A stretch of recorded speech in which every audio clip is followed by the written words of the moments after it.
Trade with other countries. It's something nations both promote and protect, like crown jewels.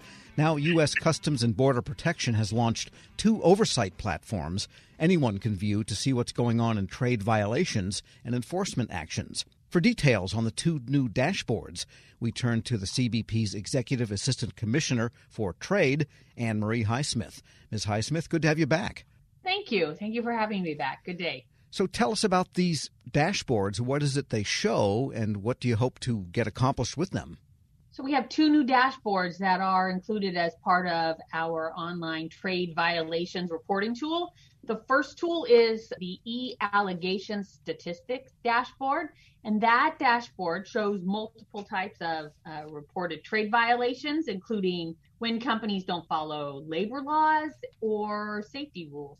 The second tool is called the Enforce and Protect Act, or EPA statistics dashboard, and that one focuses on a specific problem, and that is anti-dumping countervailing duty violations. And that means companies that are trying to sell their products in the United States without paying the right duties, taxes, and fees. And were these dashboards mandated by a statute, or is it something that CBP felt it just wanted to get out there information-wise?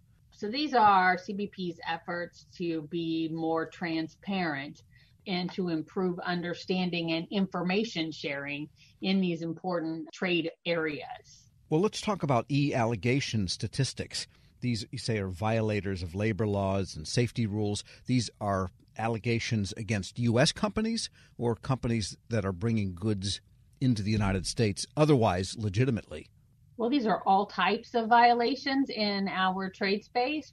These tools, the Trade Violations Reporting Tool and the e-allegations portal, are publicly available to anyone who has an internet connection, and you can submit online all types of violations.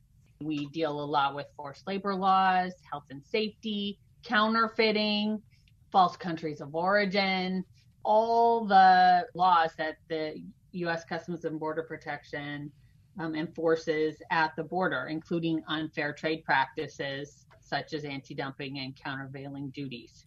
Well, are these the allegations that are brought by CBP, or could they also be brought by other, say, Commerce Department, for example, entities? The dashboard in particular reports and collates allegations that are made by the public through the portal. It's not inclusive of all investigative and enforcement casework that is undertaken by the agency, but rather those that are made by outside entities. We do get them from trade associations, also individuals and corporations. One thing to note is that a primary driver of the development of the e-allegations dashboard was that once the allegations were made by CBP, the folks that made those allegations didn't have an easy way to track what we were doing with them. And so this will help shine a light on the types of allegations we're getting and what we're doing with them. Yes, so if someone alleges, say, a trade association or maybe a manufacturer says, hey, look, these watches coming in are not really our watches or our clothing, or, there's so many cases, what happens at that point? They make the allegation to CBP, and then CBP does what then? So we pick it up, and we, depending on the information that's given, we triage it and then take the next appropriate steps. Sometimes that's sending out requests for further information to the alleger, to the alleged violator, to related parties. Sometimes, it includes, usually includes, running through our own systems, checking against the data that we have on those importations. And sometimes it involves shifting the allegations to other parties who are more focused on handling the type of violation that's alleged. We are speaking with AnnMarie Highsmith, Executive Assistant Commissioner for Trade at U.S. Customs and Border Protection. And on the Enforcement and Protected EPA counterfeiting site, the other dashboard, this then depicts things that CPB has done, that you're starting to do from the allegations. Fair to say? So the EPA dashboard does, in fact, focus on that one specific problem, dumping, which is attempts by foreign manufacturers to sell their merchandise in the United States at unfairly low prices.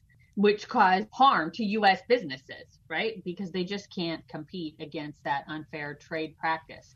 And so we do investigate to see if these companies are breaking the rules.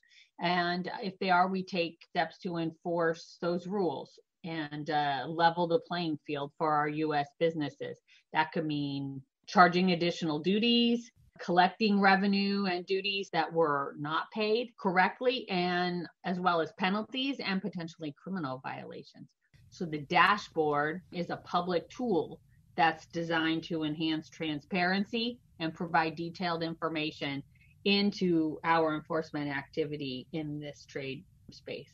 Well, who tends to bring anti-dumping types of allegations? Because you need to have some data about the costs incurred by that foreign manufacturer to know if they're dumping or not. You might be able to infer that from low prices, but you don't really know what their cost inputs are. So usually it's the U.S. competitors who bring those allegations and say, this foreign manufacturer is selling to my domestic customers. There's no way they can be producing this merchandise at this low price because I know how much it costs for me to produce it. Or, sometimes they have more specific information that they derive from sources and inputs that may be in the same country, labor inputs through their trade associations. They get detailed information.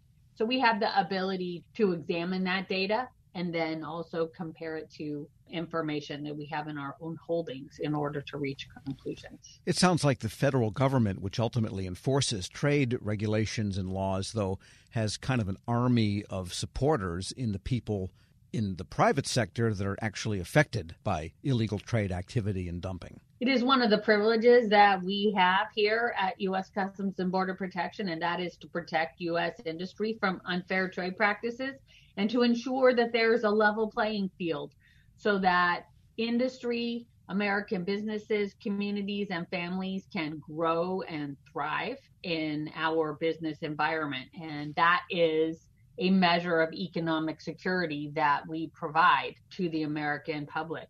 I will note, too, that these dashboards are an important tool for those U.S. businesses who are seeking to secure their supply chains, and that it gives them data on trends and hotspots and risky locations so they can make good business decisions to eliminate violations or potential violations that will disrupt their supply chains. And how many cases are going on at a given time in a year? Is it tens, thousands, millions?